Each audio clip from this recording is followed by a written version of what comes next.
श्रीसूक्तम् हिरण्यवर्णां हरिणीं सुवर्णरजतस्रजां चन्द्रां हिरण्मयीं लक्ष्मीं जातवेदो ममावह तां आवह जातवेदो लक्ष्मीमनपगामिनीं यस्यां हिरण्यं विन्देयं गामस्वं पुरुषानहम् अश्वपूर्वां रथमज्जां हस्तिनादप्रबोधिनीं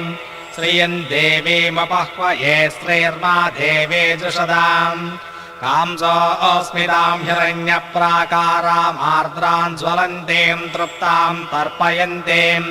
पद्मे स्थितां पद्मवर्णां तामिहोपह्वये श्रियं चन्द्रां प्रभासां विशसा ज्वलन्तीं त्रयं लोके देवजुष्टामुदाराम् तां पद्मदेवीं शरणमहं प्रपद्ये लक्ष्मीर्मेणस्य तां त्वां वृणे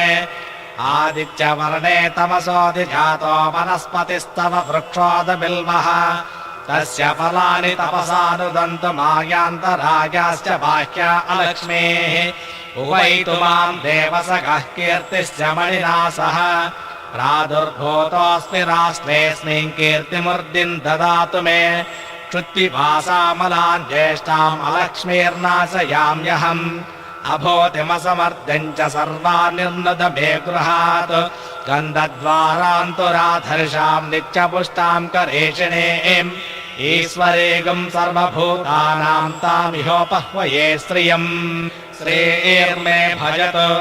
अलक्ष्मीर्मे नश्यतु मनसः काममाकोतिं वाचः सत्यमसेमहे असोनागुं रूपमन्नस्य मयि श्रीश्रयतां यशः कर्दमेन प्रजा भूता मयि सम्भव कर्दम श्रियं भासय मे कुले मातरं पद्ममालिनीम् आपस्रजन्तु स्निग्धानि चिक्लीतवस मे गृहे निज देवीं मातरं त्रियं वासय मे कुले आर्द्रां व्यक्करिणीं विष्टिं सुवर्णां हेममालिनीं सूर्यां हिरण्मयीं लक्ष्मीं जातवेदो ममावह आर्द्रां पुष्करिणीं पुष्टिं पिङ्गळां पद्ममालिनीं चन्द्रां हिरण्मयीं लक्ष्मीं जातवेदो ममावह ताम आवह जातवेदो लक्ष्मीमनपगामिनीं यस्यां हिरण्यं प्रभूतं गावो दास्योऽस्वान् विन्देयं पुरुषानहम् यस्वजः प्रेतो भूत्वा दुहितायाज्यमन्वहम् श्रियः पञ्चदशश्च श्रीकामः सततं जपेत् आनन्दः कर्दमश्चैव चिक्लेत इति विस्तृताः अशयश्चे त्रयः पुत्रा स्वयं श्रीरेवदेवता पद्मानने पद्मभूरो पद्माक्षे पद्मसम्भवे त्वं मां भजस्व पद्माक्षीं येन सौख्यं लभाम्यहम् अश्वदायी च गोदायी धनदायी महाधने धनं मे जुषदां देवी सर्वकामार्थसिद्धये पुत्रपौत्रधनं धान्यम् अस्त्यस्याजा विगोरदम् प्रजानां भवसि माता आयुष्मन्तं करोतु माम् चन्द्राभां लक्ष्मीमीशानां सूर्याभां त्रियमेश्वरीं चन्द्रसूर्याग्निसर्वाभां श्रीमहालक्ष्मीमुपास्महे धनमग्निर्धनं वायुर्धनं सूर्यो धनं वसुः धनमिन्द्रो बृहस्पतिर्वर्णं धनमस्तु ते वैनते यसोमं पिब सोमं पिबत पुत्रः सोमं धनस्य सोमिनो मह्यं ददातु सोमिनी न क्रोधो न च मात्सर्यं न लोभो नाशुभामतिः भवन्ति कृतपुण्यानां भक्तानां श्रीसोक्तं जपेत् सदा वर्षन्तु देवि भावर्दिवो अभ्रस्य विद्युतः रोहन्तु सर्वबीजान्यवब्रह्मद्विषोजिः पद्मप्रिये पद्मिनि पद्महस्ते पद्मालये पद्मदलायताक्षे विश्वप्रिये विष्णुमनोनुकूले त्वत्पाद पद्मं महि सन्निधस्व या सा पद्मासनस्था विपुलकटितरी पद्मपत्रायताक्षी गम्भीरा वर्तनाभिस्तनवर्णपिता शुभ्रवस्त्रोत्तरीय लक्ष्मीर्दिव्यैर्गजेन्द्रैर्मणिगणकचितैः स्नापिता हेमकुम्भैः नित्यं सा पद्महस्ता मम वसतु गृहे सर्वमाङ्गल्ययुक्ता लक्ष्मीं क्षीरसमुद्रराजतनयां श्रीरङ्गधामेश्वरीं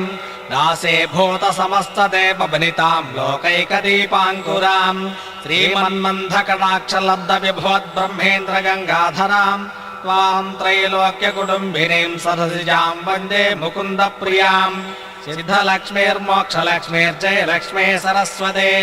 श्रीलक्ष्मीर्वरलक्ष्मीश्चा प्रसन्ना मम सर्वदाम् वराङ्कुशोपासनभीतिमुद्राम् करैर्वहन्तीम् कमलासनस्ताम्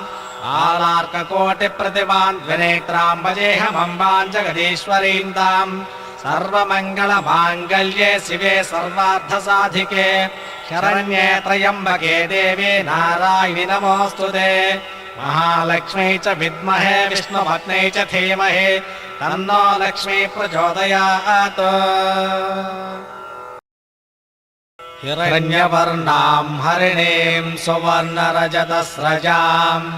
चन्द्राम् हिरण्मयीम् लक्ष्मीम् जातवेदो ममावह ताम् आवह जातवेदो लक्ष्मीमनपगामिनीम् यस्याम् हिरण्यम् विन्देयम् गामस्वम् पुरुषानहम् अश्वपूर्वाम् रथमज्जाम् हस्तिनादप्रबोधिनीम् श्रियम् देवीमपह्वये श्रीर्मा देवी जुषदाम् कांसोऽस्मिताम् हिरण्यप्राकाराम् आर्द्राम् ज्वलन्तीम् तृप्ताम् तर्पयन्तीम्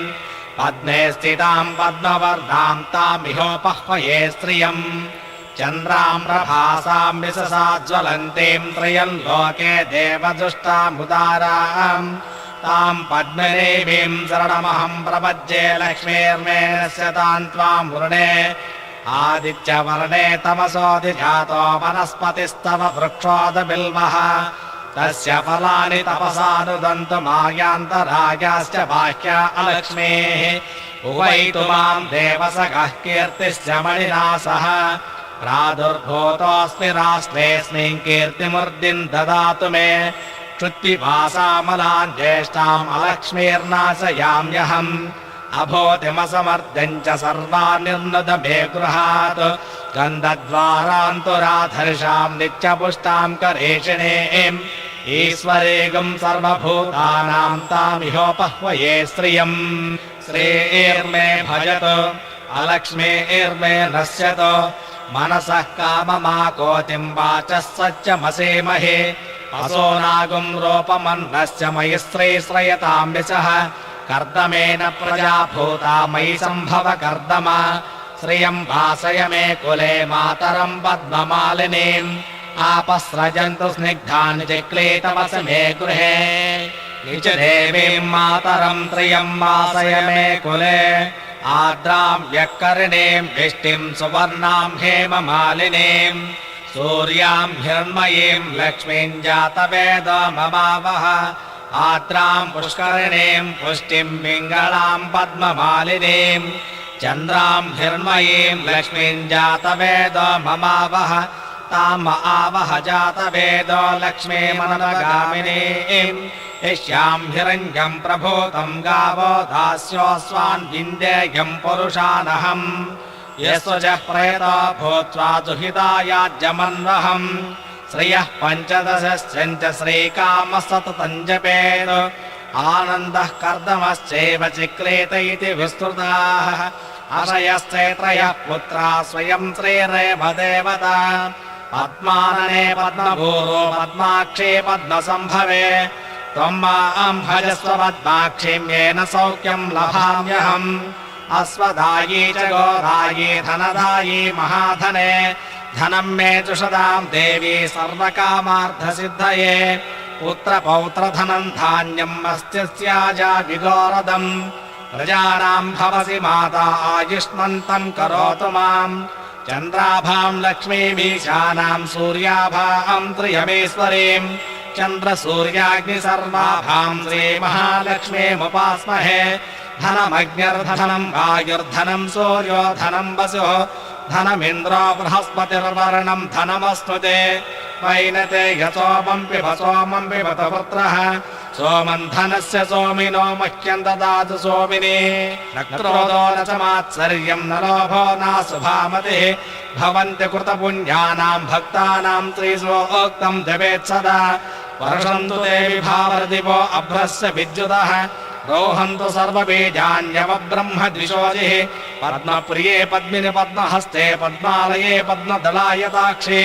विश्वप्रिये विष्णुमनोनुकूले त्वत्पाद पद्मम् महि सन्निधस्व या सा पद्मासनस्था विपुलकटितरी पद्मपत्रा यताक्षी गम्भीरा वर्तनाभिस्तनमरणपिता शुभ्रवस्तोत्तरीय लक्ष्मीर्दिव्यैर्गजेन्द्रैर्मणिगणकचितैः स्नापिता हेमकुम्भैः नित्यं सा पद्महस्ता मम वसतु गृहे सर्वमाङ्गल्ययुक्ता